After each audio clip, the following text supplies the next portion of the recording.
So hey hello guys, welcome back to my channel. और आज नई सीरीज कर रहा हूँ अपार्ट फ्रॉम अनबॉक्सिंग। बहुत हो गया अनबॉक्सिंग, तो उसमें है टेल मी वाई।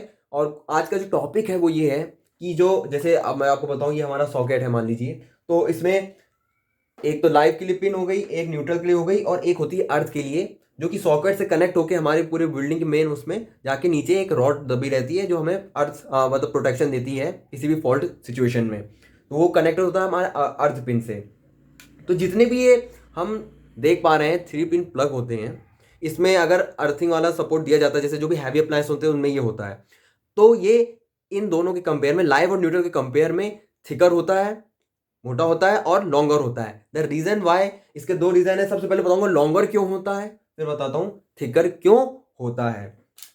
तो लॉन्गर इस वजह से होता है कि first connect and last disconnect. अगर इंटरव्यू में भी ये पूछा जा रहा है क्यों लॉन्गर होता है, तो आपको सिर्फ बताना है इतना कि first connect and last disconnect. मान लीजिए फॉर एग्जांपल, ये मेरा सॉकेट है, ये मेरा जहाँ से मेरी सप्लाई मिल रही है, मैं मेरे रूम पे लगा हुआ है।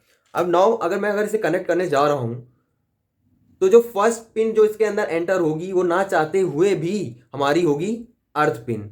अगर कोई भी सिस्टम में इसमें फॉल्ट हो रखी है, कोई भी प्रॉब्लम हो रखी है, तो सबसे पहले अर्थ वाली होगी। एंड लास्ट और सबसे लास्ट में भी अगर निकालेंगे भी लास्ट इज डिस्कनेक्ट, तो भी लास्ट में सबसे यही पिन बाहर आती है हमारे सॉकेट से।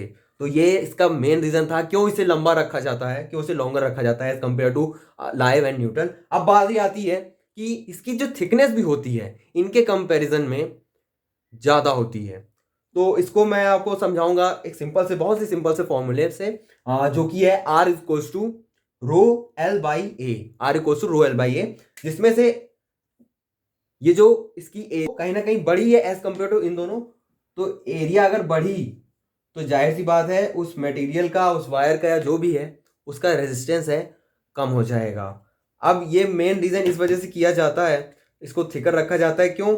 हम नहीं चाहते कि इसमें इसका अगर रेजिस्टेंस ज़्यादा हुआ तो यहाँ पे हीट लॉस होना ज़्यादा होने, क्योंकि फॉल्ट जो करंट फॉल्ट अगर आई है या कुछ भी हुआ है, तो उसकी वैल्यू कहीं ना कहीं ज़्यादा होगी। और अगर इसमें रेजिस्टेंस भी हमने ज़्यादा कर दिया, तो आई स्क्वायर आर लॉस होगा। क्या पता इसी में ही कुछ दिक्कत हो जाए, या आपके सॉकेट में वो प्रॉब्लम कर सकता है। तो इससे बचने के लिए इसको थिकर कर दिया जाता है, ताकि इसका रेजिस्टेंस कम से कम हो सके, हीट लॉस कम से कम हो सके, और प्रॉपर तरीके से अगर ग्राउंडिंग हो रखी है तो ये सीधे जाके वहां पे डिस्पोज हो सके।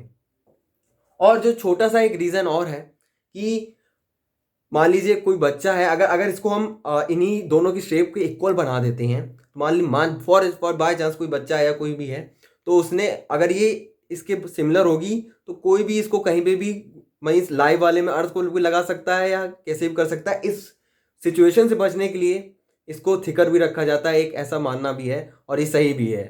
रेसिस्टेंस तो मेन था रीज़न, और ये एक सिंपल सा रीज़न है कि हम इसको लाइव में ना कनेक्ट कर सके, हम इसको न्यूट्रल में कनेक्ट से, इस वजह से ये सबसे अलग से दिखे। That's why earth pin is longer as well as thicker. So ऐसे ही इंटरेस्टिंग वीडियो के लिए, अगर आप चाहते हैं कि मैं और भी ऐसे इंटरेस्टिंग वीडियो बनाऊं, please subscribe the channel, please share as if possible. And बहुत सारा पिट आ रहा है, और भी कैसे सारे नए वीडियोस आ रहे हैं, बने रहिए मेरे साथ।